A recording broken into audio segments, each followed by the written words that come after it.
इस फ़िल्म के मेकर्स का जो कुछ भी एजेंडा हो या फिर उन्होंने अपने चश्मे से दुनिया का जैसा वो चित्र प्रस्तुत करना चाहते हो या जो कुछ भी पक्षपातपूर्ण वन साइडेड बातें वो दिखाना चाहते हो, जो भी उनका एजेंडा हो, वो सब दिखाने के बाद भी शायद उनका मन नहीं भरा और इसलिए शायद फ़िल्म के एंडिंग में वे हिंदू घृणा दिखाने से नहीं चूके हैं। फ़िल्म के अंत में एक हिंदू बच्ची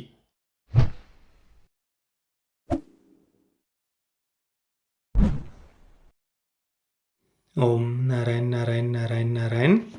सब मित्र को राम राम। दोस्तों, इस हफ्ते 3 फरवरी को अनुराग कश्यप की ऑलमोस्ट प्यार विद डीजे मोहब्बत के साथ में बॉलीवुड की एक और फिल्म थिएटर में रिलीज हुई है जिसका नाम है फराज। फिल्म के डायरेक्टर है हंसल मेहता। फिल्म कुल मिलाकर मात्र 1 घंटे और 53 मिनट की है। मैं अभी जब शुक्रवार को फिल्म को देखने के लिए थिएटर में गया था तो वहाँ पर इस फिल्म का पोस्टर जो बाहर लगा था उस पर बड़े बड़े अक्षरों में ऐसा गोल्डन बैकग्राउंड के साथ में लिखा हुआ था, select screens premium shows.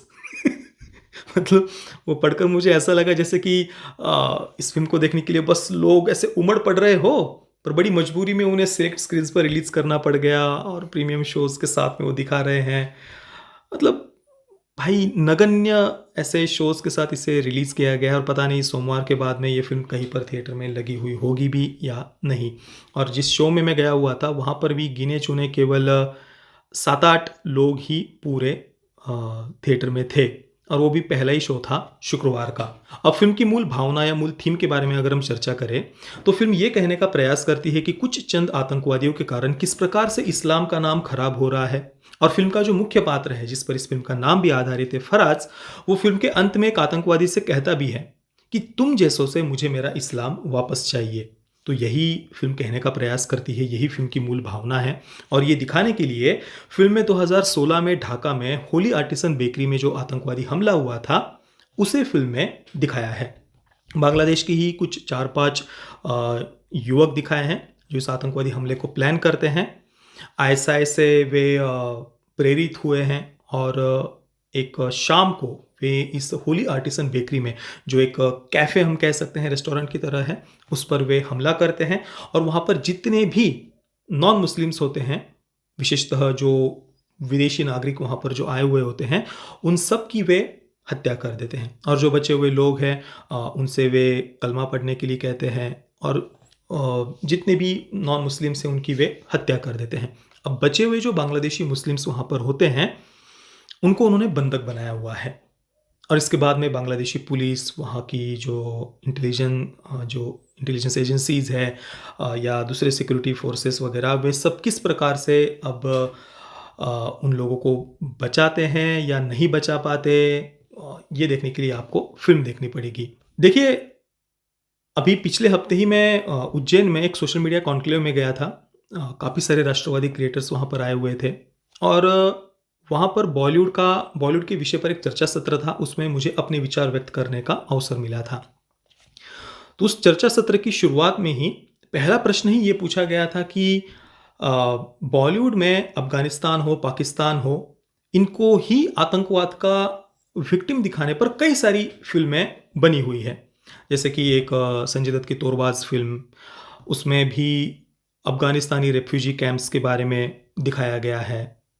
US military हो या फिर आतंकवादी हमले, इन तालिबान वगैरह, इनके कारण कैसे वहाँ पर लोग पीड़ित हैं, ये उन्होंने उसके माध्यम से दिखाया है। इसके बाद पाकिस्तान को आतंकवाद से पीड़ित दिखाने वाली तो लाइन से फिल्में आपको मिल जाएंगी।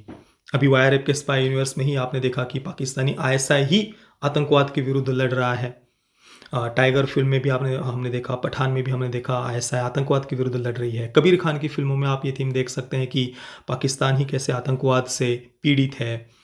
या इवन राजी जैसी फिल्म में भी हम देख सकते हैं कि रॉ को उन्होंने बिल्कुल क्रूर और अमानवीय दिखाया है। दूसरी तरफ पाकिस्तानी आर्मी का ह्यूमन साइड उन्होंने पाकिस्तानी आर्मी की दिखाई है। और जो भारतीय जासूस है उन्हें भारत की सेवा करके कैसे वो डिस्गस्टेड फील कर रहे हैं फिल्म के एंडिंग में, मुझे घर जाना है, रो रो कर, बिलक बिलक कर रोते हुए दिखाया है। जो कि मूल पुस्तक, जिस पुस्तक पर कॉलिंग सहमत, जिस पुस्तक पर फिल्म आधारित है, उस पुस्तक से पूरे फैक्ट्स को तोड़ मरोड़ कर ये सब बातें उन्होंने दिखाई है। तो पाकिस्तान का ही ह्यूमन साइड हो या उसे ही आतंकवाद से पीड़ित दिखाना, अफगानिस्तान को आतंकवाद से पीड़ित दिखाना, इस थीम पर कई सारी फिल्में बॉलीवुड में बनी हुई है। चलिए अच्छी बात है, पर दूसरी तरफ अगर हम देखें, पिछले कुछ समय में ही आप अगर देखेंगे तो अफगानिस्तान हो, पाकिस्तान हो, बांग्लादेश हो, वहाँ पर लगातार हिंदुओं पर जो हमले हो रहे हैं, हत्या, लूट, बलात्कार की खबरें लगातार हम सुनते हैं। अभी भी आप पाकिस्तानी हिंदुओं का और बांग्लादेशी हिंदुओं का जो ट्विटर पर और फेसबुक पर अकाउंट है, पेज है, उसको अभी भी आप खोलकर देख लीजिए। वहाँ पर आए दिन कैसे हिंदू बच्चियों का किडनैप होना, उनका ज़बरदस्ती निकाह कर दिया जाना, हत्या, लूट, बलात्कार, जलते हुए मंदिर, टूटी हुई मूर्तियाँ, ये सारी अनगिनत खबरें, न्यूज़ आपको वहाँ पर देखने को मिल जाएंगी। अफगानिस्तान में भी अभी कुछ करीब 1.5-2 वर्ष पहले ही वहाँ पर गुरुद्वारे पर जो आतंकवादी हमला हुआ था, उसमें 24 के करीब सिख भाइयों की मृत्यु हुई थी। और जो आतंकवादी थे उनमें से एक आतंकवादी केरला से था। ये न्यूज़ भी हमने देखी। ऐसी अनगिनत खबरें पिछले कुछ समय में ही आई हुई है। और पिछले कुछ दशकों में तो पाकिस्तान और बांग्लादेश से हिंदू तो मतलब पाकिस्तान में तो बिल्कुल समाप्त ही हो गए हैं। 15 से 18% जो हिंदू थे पाकिस्तान में, वे आज पिछले कुछ दशकों में मात्र 1% से भी कम बचे हुए हैं। बांग्लादेश में जो हिंदू 27 से 28% थे, वे आज मात्र वहाँ पर 5 से 6% बचे हैं। और आज भी लगातार उन पर हो रहे अन्याय की खबरें हम सुनते हैं। आए दिन हमें वो बातें सुनने को मिलती है। पर इन बातों का किसी एक सिंगल फिल्म में भी, आपको किसी एक सिंगल सीन में भी उल्लेख नहीं मिलेगा। जैसे कि अभी पठान का ही अगर हम उदाहरण ले तो उसमें भी देखिए यूएस आर्मी के कारण किस प्रकार से वहाँ पर गलत लोगों को आतंकवादी समझकर यूएस आर्मी छोटे छोटे बच्चे जहाँ पर पढ़ते हैं मदरसा में, वहीं पर बम फेंक देती है। तो अफगानिस्तान की पीड़ा, अफगानिस्तान ही कैसे आतंकवाद से पीड़ित है, ये हमने पठान में भी देखा। संजय दत्त के तोरबाज का भी मैंने उदाहरण दिया। तो ये जिस प्रकार से इस पर पूरी की पूरी फिल्में भी बन जाती है, अफगानिस्तान, पाकिस्तान, बांग्लादेश इन्हें आतंकवाद से पीड़ित दिखाने वाली, या किसी फिल्म में सटल वे में कोई छोटा सा ऐसा सीन डाल दिया जाता है, पर पाकिस्तान बांग्लादेश से हिंदू समाप्त हो गए, ना के बराबर बचे हैं। आज भी आए दिन अन्याय अत्याचार की घटनाएं हम सुनते हैं। गुरुद्वारा मंदिर पर हमले होने की खबरें हम सुनते हैं, पर उस पर फिल्म तो क्या, कोई डॉक्यूमेंट्री तक नहीं बनी। किसी फिल्म में किसी एक लाइन में, किसी एक डायलॉग में इसका उल्लेख बॉलीवुड ने कहीं पर किया हो, या आपको दूर दूर तक भी कभी सुनने में नहीं मिलेगा, देखने को नहीं मिलेगा। तो ये पक्षपात क्यों, ये सिलेक्टिव बातें क्यों? मतलब एक तरफ तो हजारों हजारों जो घटना है उन पर आप अपनी आंखें मूंद लेते हैं, फिर आप केवल अपने कुछ एक सिलेक्टिव बातें जो आप दिखाना चाहते हैं, जिस प्रकार से आप दुनिया का चित्र प्रस्तुत करना चाहते हैं, वैसी फिल्में आप बनाते हैं केवल। तो उन हजारों घटनाओं पर आप बॉलीवुड की चुप्पी क्यों उस पर वे कभी बात नहीं करते? दोस्तों, एक बात तो बतानी रह गई थी।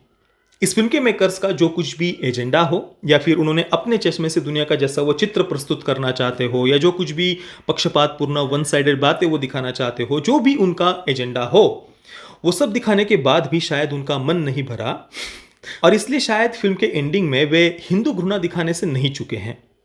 फिल्म के अंत में एक हिंदू बच्ची जिसकी इस आतंकवादी हमले में मृत्यु हुई थी, उसके अंतिम संस्कार का एक सीन उन्होंने फिल्म के एंडिंग में दिखाया है, जहां पर कुछ हिंदू जिनके गले में भगवा गमछा आदि है, वो खून का बदला खून से लेंगे का नारा लगा रहे हैं।